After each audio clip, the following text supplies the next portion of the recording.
रामपुर नाम के गांव में शारदा अनामिका सास बहू रहा करती थी। शारदा स्कूल में शिक्षक के रूप में काम करती थी। शारदा का पुत्र रमेश मैकेनिक का काम करता था। अनामिका घर पर रह के काम करती थी, अपनी सासू माँ और पति का देखभाल भी करती थी।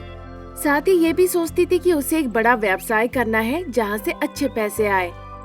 तभी एक दिन अनामिका अपने पति से कहती है, अजी सुनते हो, सुनो ना, मैंने आपसे कहा था ना, मैं एक बहुत बड़ा व्यापार करना चाहती हूँ। उसके लिए मुझे अब एक अच्छा मौका मिला है। अब मैं वो मौका बिल्कुल नहीं छोड़ना चाहती हूँ। तो वो मौका क्या है? अरे मेरी दोस्त है ना सुशीला, वो तेल के पैकेट का कारोबार कर रही है।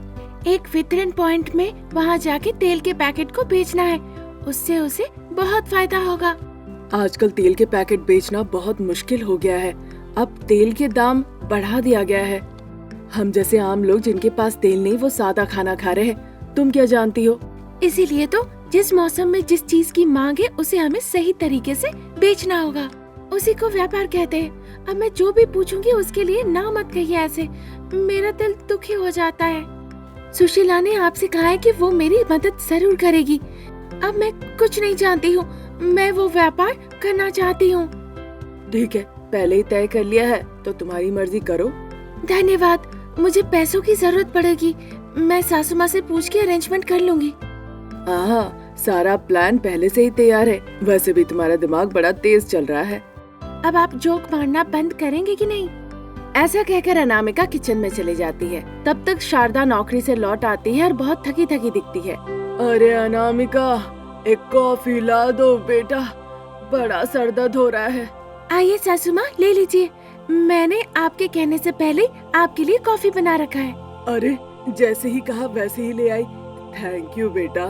अरे ऐसे क्यों कह रही हैं आप सासू माँ? आप इस घर की मालकिन हैं। बस ऑर्डर कीजिए और मिनटों में अपने सामने पाइए। ये बताओ, पैसे चाहिए क्या जो मेरे सामने ऐसे बिस्किट फेंक रही हो? अरे आप तो कमाल की है सासू माँ, आप सब समझ जाती हैं। बहुत दिनों से मैं तुम्हें देख रही हूँ। नहीं पता कि क्या है, पर कितना चाहिए और क्यों चाहिए बताओ। मैं व्यापार करना चाहती हूँ, मुझे 25,000 रुपए चाहिए सासू माँ। अच्छा फैसला लिया, अब सहायता किए बिना रह नहीं सकती मैं। ठीक है, कल मैं तुम्हें दे दूंगी। अच्छे से तुम व्यापार करो। थैंक यू सासू माँ, मैं बहुत खुश हूँ। मैं आपको बता नहीं सकती हूँ कितनी खुश हूँ मैं। फिर अनामिका तेल का व्यापार करना शुरू कर देती है। अपनी सहेली सुशीला की सहायता से तेल का पैकेट लेके वो बेचना शुरू करती है। असल में तेल के भाव बहुत ज्यादा थे। उन तेल के पैकेट में 1 से 5 रुपए की बढ़ोतरी करके सुशीला और अनामिका उसे अच्छे से बेचते हैं, जिससे उन्हें अच्छा फायदा होता है। देखते देखते 3 महीने निकल गए। अब तेल के व्यापार में अनामिका एक्सपर्ट हो चुकी थी और साथ ही साथ पैसे कमाने के मामले में भी।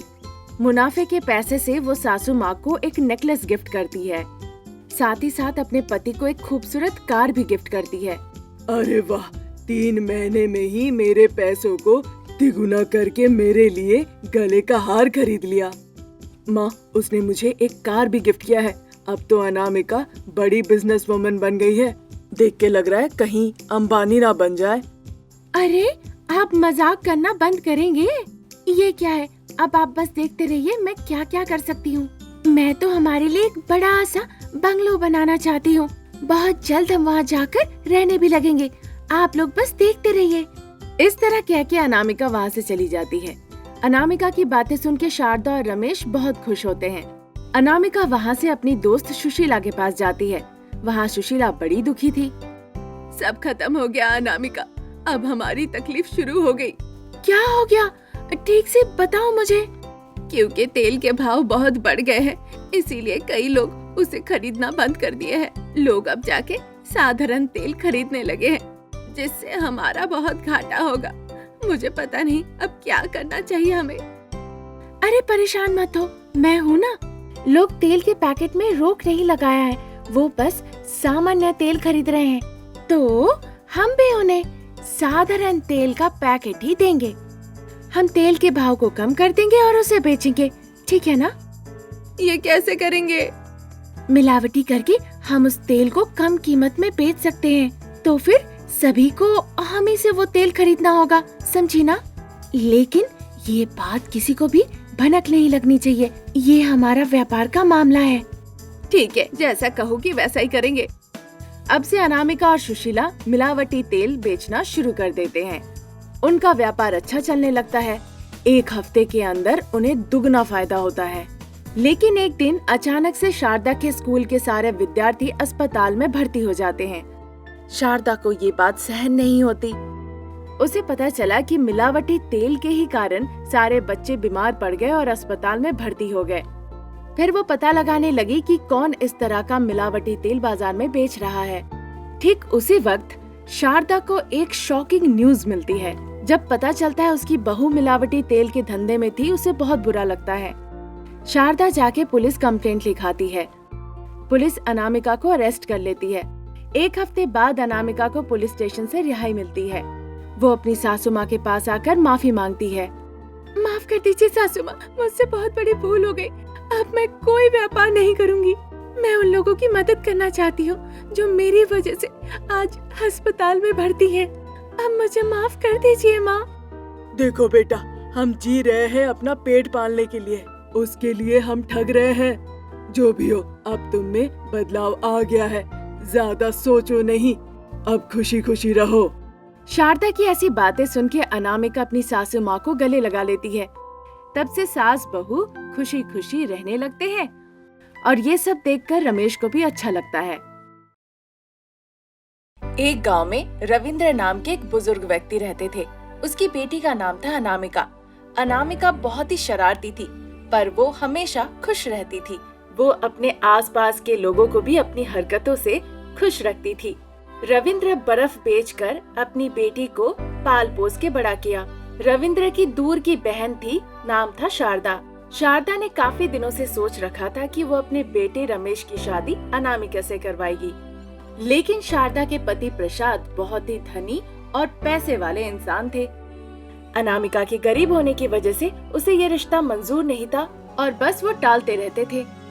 तभी एक दिन रविंद्र बर्फ लेके बेचने जा रहा था। उसे रास्ते में अपनी बहन शारदा दिखती है।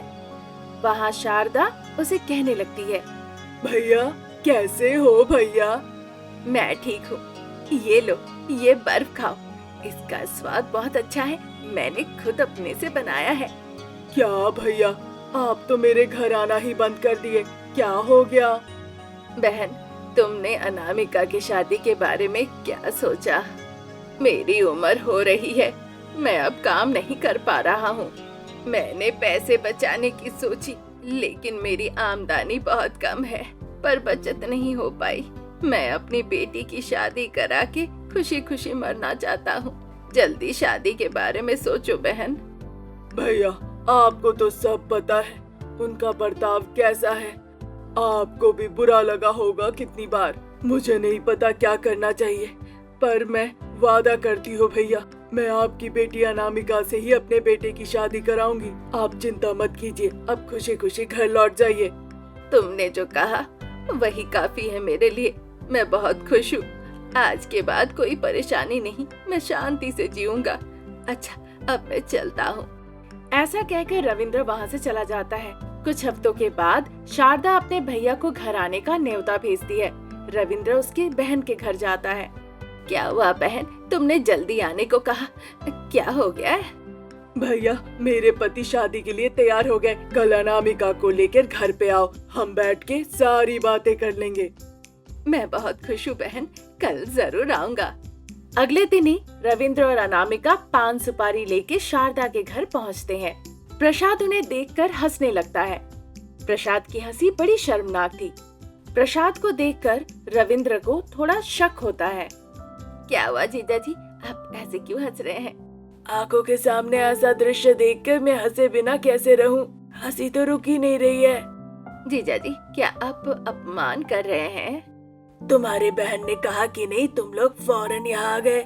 तुमने मेरी जायदाद देखी, तुम जैसे सड़ा हुआ खाना खाने वाले, उससे मैं शादी करवा सकता हूँ क्या? कभी नहीं। तुम्हारी बहन से शादी बड़ी गलती थी। अब अपने बेटे से तुम्हारी बेटी की शादी करवाऊंगा। जीजा जी, आपने घर बुलाया अपमान करने के लिए? ईश्वर है, वो एक दिन आपको सही सबक सिखाएगा। भैया। रुको बहन, ये बहुत ही अविश्वास कुत्ता है। तुमने मेरी बहन से शादी की, तुम बहुत भाग्यशाली हो। याद रखना, जो मुंह में आता है वो कह देना शिष्टाचार नहीं। बड़ों को सम्मान करना सीखोगे तभी महान बनोगे। इसे चुप करने कहो और पहले घर से बाहर निकालो, नहीं तो मैं इसे धक्के मार के निकालूंगा। अपमान बर्दाश्त ना कर पाने की वजह से रविंद्र को दिल का दौरा पड़ता है और वहीं पे उसकी मृत्यु हो जाती है। अनामिका अपने पिताजी को पकड़ के रोने लगी। अनामिका का सब खत्म हो गया, ये सोचकर वो बहुत रोती है। शारदा भी अपने भाई को इस तरह देखकर बहुत दुखी होती है और रोती है। एक हफ्ते बाद प्रसाद का कारोबार पूरी तरह से घाटे में चला जाता है। सारे पैसे चले गए। ऐसी परिस्थिति हो गई कि उन्हें क्या करना चाहिए ये भी नहीं पता था। ठीक उसी वक्त रमेश अनामिका को शादी करके उसे घर ले आता है। उन्हें देखकर प्रसाद को गुस्सा नहीं आता है, उपरंतु वो रोने लगते हैं। बेटा अनामिका, मुझे माफ कर दो, मुझे क्षमा करो। उस दिन मेरे अपमान की वजह से तुम्हारे पिता जान गंवा दिए, जिस वजह से ईश्वर ने मुझे सही सबक सिखाया। सारा व्यापार मेरा बर्बाद हो गया। ये सब हुआ बस मेरी वजह से।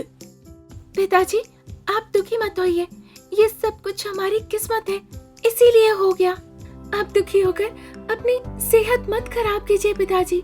मैंने पहले ही अपने पिता को खो दिया है। अब पिता समान ससुर को मैं नहीं खो सकती। खुद ब खुद सारी परिस्थिति ठीक हो जाएगी पिताजी, आप चिंता ना कीजिए। ठीक है बेटा।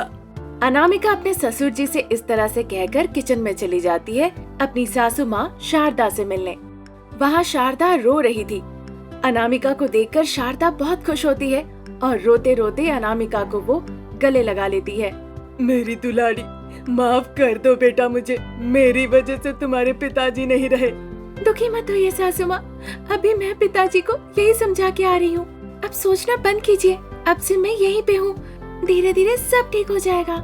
अभी ऐसी परिस्थिति है हमारी कि खाने के लिए भी कुछ नहीं है। तुम्हारे ससुर जी व्यापार में सब गवा बैठे, हम सड़क पे आ गए।